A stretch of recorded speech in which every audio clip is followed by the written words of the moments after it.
bookworms, the Tipper is dead. My name is Whitney, and we just finished reading Pure Joy by Danielle Steel. So, this was a nonfiction book and overall pretty enjoyable. I'm going to get into my thoughts on this one in just a second. But before I do, as a reminder, we do our Book of the Month discussions every Monday. So if you're not already participating, definitely check out those videos. We are currently reading Obsidian Butterfly by Laurell K. Hamilton.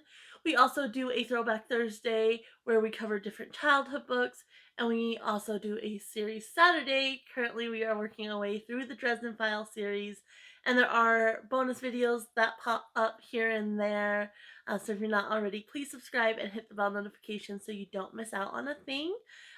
We also, this past Friday, we started a new series that is going to be kind of, you know, interwoven throughout. There's not a specific day or anything like that.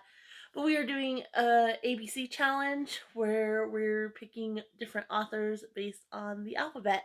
So the first video, like I said, came out on Friday. I have another video for that series coming out sometime. So like I said, definitely make sure you are subscribed and you do hit the bell notification so you don't miss out on a thing. As far as our weekly Wednesdays go, we just of course finished up Pure Joy. Today we are going to be starting Brian Jacquez' The Angel's Command. Really excited for this one. I think I'm going to enjoy this one a lot, and I cannot wait to start reading it. And then next Wednesday, we are going to be reading Lost and Found by Jacqueline Sheehan. I introduced this one in Monday's Book of the Month video, so if you want to hear the synopsis and kind of get a better idea of what it's about, go check out Monday's video. But this is one I've read before and I did really enjoy it. I kind of have a theme this month with Labradors in the books and such, so I'm really excited to revisit this one and just determine whether I really do want to keep it on my shelf or not. If you want to get copies of any of the books we're reading, they are all linked in the description below. And I hope you will join me for whatever is interesting to you. So let's go ahead and talk about Pure Joy. So overall, like I said, I did enjoy it. I think the problems I have with the book came from my knowledge base working, in the pet industry. I worked for a vet clinic for almost or two different vet clinics, but for almost a decade. I did dog training. I've worked for like doggy daycares and such. So all my knowledge base is around animals, specifically dogs. And I think that's where I struggled with this book because she's very much just a dog owner, and that's where the book is coming from. Like, she doesn't have that knowledge base, and so there's a lot of things that she's just kind of ignorant about, uh, and they weren't quite accurate, and I kind of got really frustrated with that. But otherwise, it was fun. It was fun seeing, the different pets that have been a part of her life, specifically this little one, Minnie Mouse, who's so cute. And she did have some things that I did enjoy.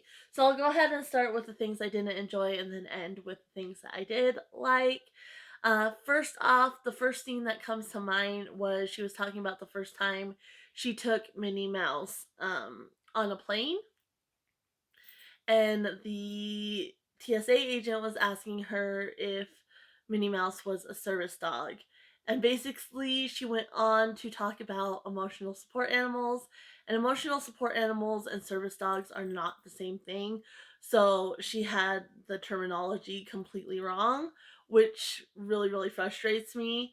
And um, a lot of people get that confused. They intermingle service dog, emotional support animals, and therapy dogs, and those are three very distinctive things. And so that was really frustrating for me, because service dogs are specifically task trained. They don't just provide comfort. Comfort is not a task. And she was basically describing, if you're just scared of flying, you can, have a doctor sign off that your dog's a service dog and they can just provide you comfort. And that's not the case. Service dogs do not provide comfort. They do specific tasks to help mitigate a disability. where emotional support animals do just provide comfort. They don't have to be specifically trained. And so that's a big key distinction. And those laws have changed in recent years just because people taking advantage of it and bringing, dangerous animals or animals that are kind of off the wall, like a peacock or whatever. So those laws have changed in the last couple of years. So, but yeah, just the terminology wasn't there, and I hate misinformation. So I think, yes, she got that information from the TSA agent, so she got false information. But if you're gonna put it in a book, even if it's just based on your experience, you should still really do that research. The other thing I didn't like was kind of how she portrayed vet clinics. Like I said, I worked in a vet clinic for almost a decade, um, or in the veterinary industry for almost a decade, and she basically portrayed vet clinics as greedy, money grabbing people. And that's not the case, and that's something we hear all the time, that we're just in it for the money and we don't care about animals, especially veterinarians specifically. And that's not the case. I mean, I'm sure there are those clinics out there. She was talking about not over medicating and such, like they just want you to use this medication even if your dog doesn't need it. And that's not the case at all, not in my experience anyway. Like I said, in any industry, there's going to be bad apples, and I'm sure there are vet clinics out there that are just in it for the money. But 90% of the time, it's going to be they're wanting to do what's best for your pet.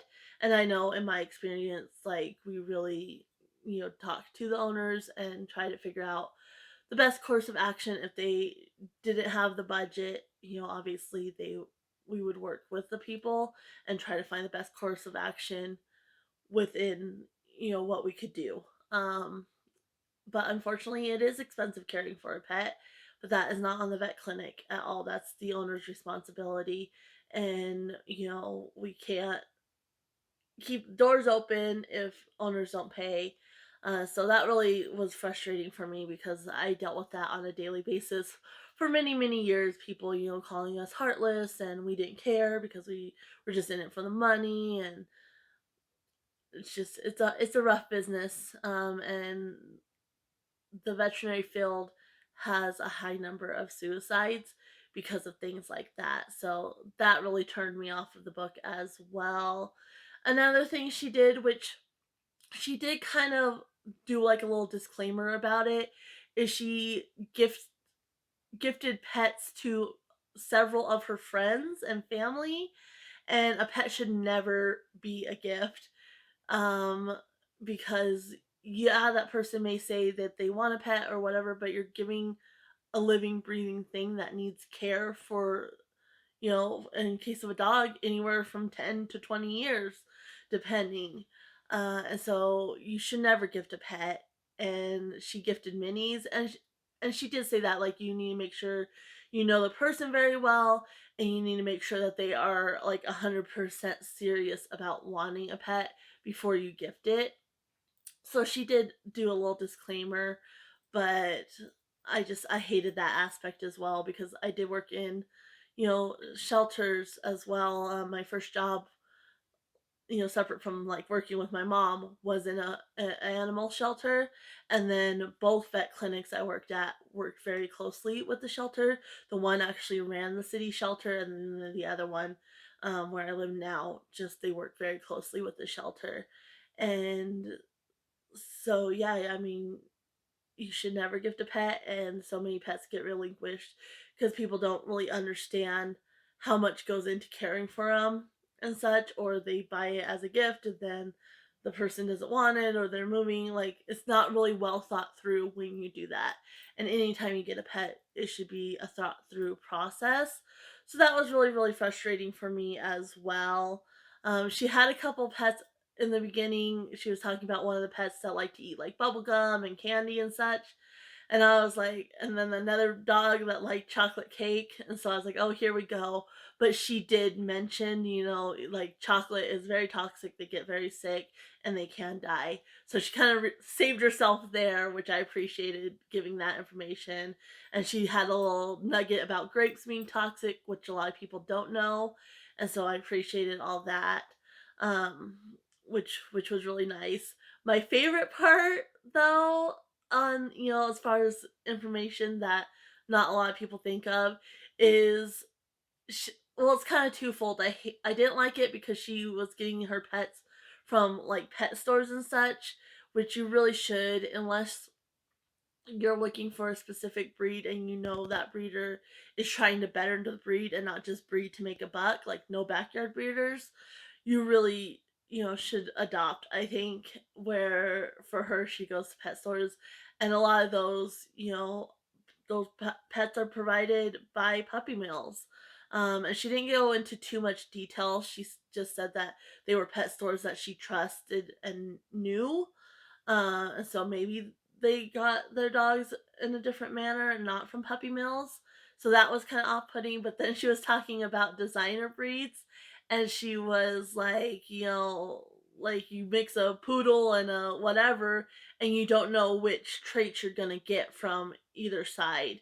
And I really didn't like that. And she talked about, how not every dog breed is suitable for every lifestyle. Like they got a lab, and that lab was just way too hyper, and kept knocking down her daughter and just wasn't suitable for their lifestyle. So I appreciated like little things like that, like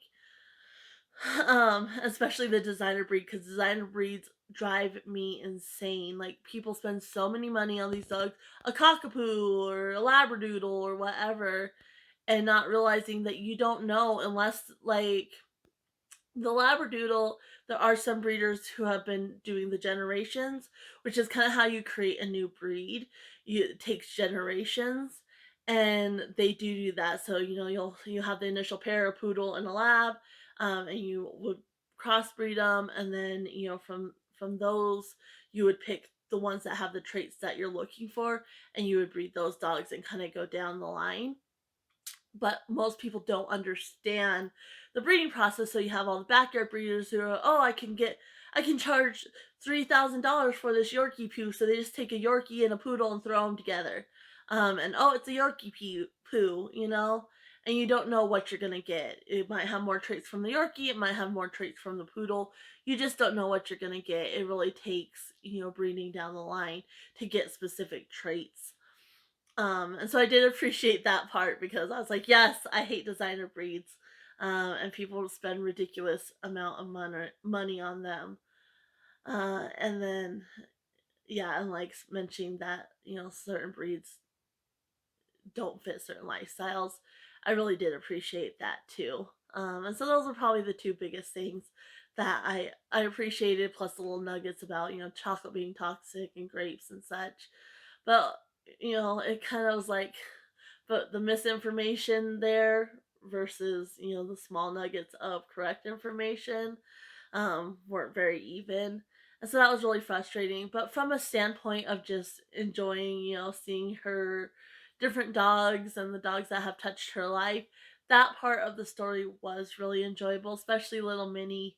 How she was dead set against a Chihuahua, and then she just absolutely fell in love with Minnie.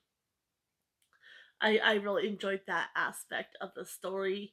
So if you kind of go into it with just, not using it as an educational base in any way, shape, or form, and just enjoying, oh, she has these dogs that have touched her life. It's a pretty enjoyable book, but I just couldn't get over like the misinformation or misrepresentation of like vet clinics and such.